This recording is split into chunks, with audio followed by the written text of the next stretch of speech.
कि आप लोग देख सकते हैं मौसम बहुत ही अच्छा है। तो मैं जा रही हूँ वीडियो रिकॉर्ड करने के लिए। I think it's becoming so dark.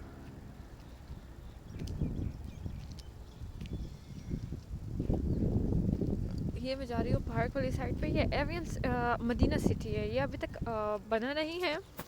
तो गाइस आप लोग देख सकते हैं